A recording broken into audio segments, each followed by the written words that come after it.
अवनी वाघिणीच्या मादी बछडा C1ला आता पेंच व्याघ्र प्रकल्पामध्ये हलवण्यात आलेला आहे। या C1 बछड्याचे एक्सक्लुझिव्ह व्हिडिओज तुम्ही न्यूज 18 लोकमतवर पाहताय।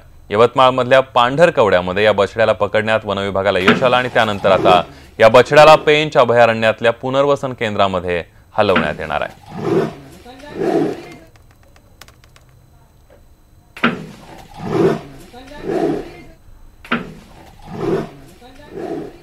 महाराष्ट्र मेडिकल कॉलेजमधील MBBS आणि MD डॉक्टर रुग्णालयासमोर चक्क फळं विकायला बसलेत। गेल्या 3 महिन्यांपासून स्टायपेंड मिळाला नसल्यामुळे त्यांना हे आंदोलन करावं लागतंय। डॉक्टरांनी प्रशासन आणि सरकारला या संदर्भात अनेक वेळा पत्रही पाठवली होती। आश्वासनाव्यतिरिक्त काही ठोस तोडगा न निघाल्यामुळे अखेर फळं विकून त्यांनी आपली नाराजी व्यक्त केली आहे। हॉस्पिटलच्या बाहेर तुम्ही साधारण बघितलं असेल की फळं विक्रेते जे असतात ते फळं विकत असतात, मात्र हीच फळं जर डॉक्टर्स विकत असतील तर ते मात्र आश्चर्याची बाब असेल। आपण सध्या आलो आहोत मुंबईतील सायन या रुग्णालयाच्या समोर। तुम्ही बघू शकता या ठिकाणी शिकत असलेले MD शिकत असलेले डॉक्टर जे आहेत ते फळं विकत आहेत त्यांच्याच हॉस्पिटलच्या बाहेर। काय कारण आहे आपण त्यांच्याचकडनं जाणून घेणार आहोत। काय सांगाल डॉक्टर, आज फळं का विकताय तुम्ही तुमच्या हॉस्पिटलच्या बाहेर? जवळपास 1000 रेसिडेंट डॉक्टर्स, महाराष्ट्रामधल्या 1000 रेसिडेंट डॉक्टर्सचं विद्यावेतन झालेलं नाही आहे आणि त्यांच्यावर आर्थिक संकट आलेलं आहे। ही बाब मागच्या 6-8 महिन्यापासून असंच चालू आहे। कधी 2 महिन्याचं थांबवत आहेत, कधी 3 महिन्याचं थांबवत आहेत, काही कारण नाही, फंड्स नाही आहेत असं लेटर डीने इश्यू करून देतो आणि मग त्यांना विद्यावेतन होत नाही। साधारण 5 कॉलेजेसमध्ये स्टायपेंड आला नाही आहे, साधारण 3 महिन्यापासून नाही आला आहे आणि असं त्यांचं वारंवार होतं। कधी 2 महिन्यासाठी स्टायपेंड येत नाही, कधी 3 महिन्यासाठी। तर काही वेळेला काही सांगतात की ओव्हरवर्क आहे, क्लर्क वर्क, काही वेळेला सांगतात फंड्स नाही आहेत आणि काहीतरी कारण सांगून रेसिडेंट लोकांचा स्टायपेंड थांबवला जातो। हा एक मार्ग आहे सरकारला जागा करण्याचा, जे सरकारला आम्ही वेळोवेळी सांगितलेलं आहे की आमचा पेमेंट झाला नाही, खूप वाईट दिवस आलेत आमचा पेमेंट नसल्यामुळं, तर तुम्ही पेमेंट करा, पण हे ऐकलं जात नाही। एक गेंड्याची कातडी असल्यासारखं असं सरकार वागतं आहे। म्हणून त्यांना जागा करण्यासाठी हिंसेचा मार्ग न अवलंब करता हा हिंसेचा मार्ग आहे। फ्रूट्स विकून त्याच्यामध्ये आता रात्रभर आम्ही नाईट ड्युटी करून आता आलेलो आहे आणि फ्रूट्स विकत आहे आम्ही। कधीपर्यंत सुरू राहील संप? जोपर्यंत पगार होणार नाही तोपर्यंत राहील। तर तुम्ही बघू शकता कशा प्रकारे डॉक्टरांची दयनीय अवस्था जी आहे ती सरकारने कुठेतरी निष्काळजीपणामुळे या ठिकाणी दिसून येत आहे। चक्क डॉक्टर जे आहेत ते रात्रभर ड्युटी करून हॉस्पिटलच्या बाहेर आता फळं विकण्याचं काम जे आहे ते करत आहेत आणि याच मिळणाऱ्या पैशातून ते आपला खर्च भागवणार आहे। कुठेतरी सरकारचा निष्काळजीपणामुळे डॉक्टर आणि येणारे पेशंट जे आहेत त्यांना नक्कीच याचा त्रास होईल, यात मात्र काही शंका नाही। व्हिडिओ राजेशसह ज्योत्स्ना गंगणे, न्यूज 18 लोकमत, मुंबई। थंडी सुरू झाली की शेतातली ज्वारी बहरायला लागते आणि मग नाताळची सुट्टी आहे, मग खवय्यांना वेध लागतात ते हुरडा पार्टीचे। बारामती भागामध्ये हुरडा पार्ट्यांची रेलचेल सुरू झाली आहे, त्यामुळे विविध शहरातून लोक मोठ्या संख्येने शेतावर जाऊन या हुरडा पार्ट्यांचा आनंद घेताना दिसत आहेत। याचाच आढावा घेणारे आमचे प्रतिनिधी जितेंद्र जाधव यांचा एक स्पेशल रिपोर्ट बघूया।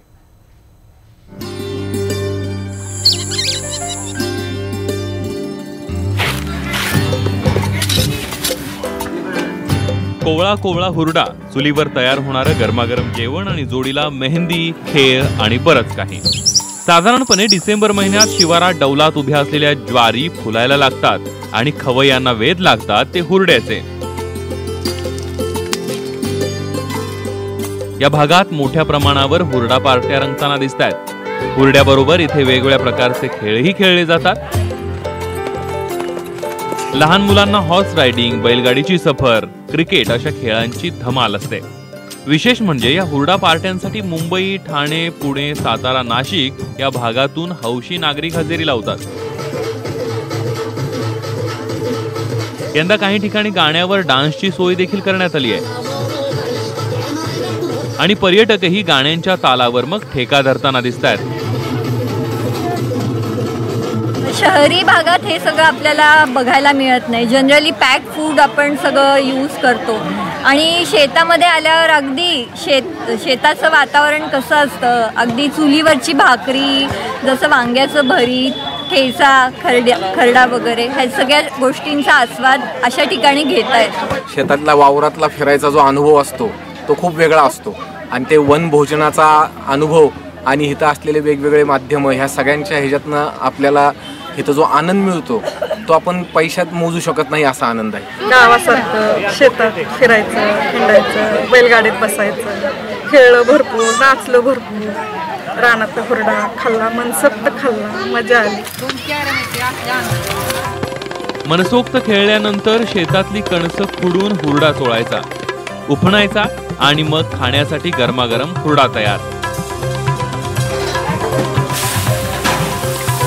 सोबत चुलीवरच्या भाकरी, पिठलं, ठेचा, थालीपीठ, दही यासह विविध प्रकारच्या चटण्या यानं ताट अगदी भरून गेलेलं असतं। खूप एन्जॉय केला, फुटबॉल खेळलो, व्हॉलीबॉल खेळलो। ही एन्जॉय करण्यासाठी प्लेस खूप छान आहे। खूप मजा आली इथे आणि मेहंदी काढली। इथं वन डे शॉर्ट ट्रिपसाठी पण सगळे येऊ शकतात, म्हणजे एक दिवसासाठी एन्जॉयमेंटसाठी खूप छान प्लेस आहे। एरवी आलिशान हॉटेलमध्ये चमच्याने खात, बेसिनमध्ये हात धुवून किंवा आरोग्याच्या दृष्टीने विचार करणारे लोक उघड्यावर बसून अगदी कसकसून ताव मारताना दिसतात। तर काही जण घरातल्या लोकांनाही हुरड्याचा आनंद घेता यावा म्हणून अगदी पार्सलही घेऊन जातात।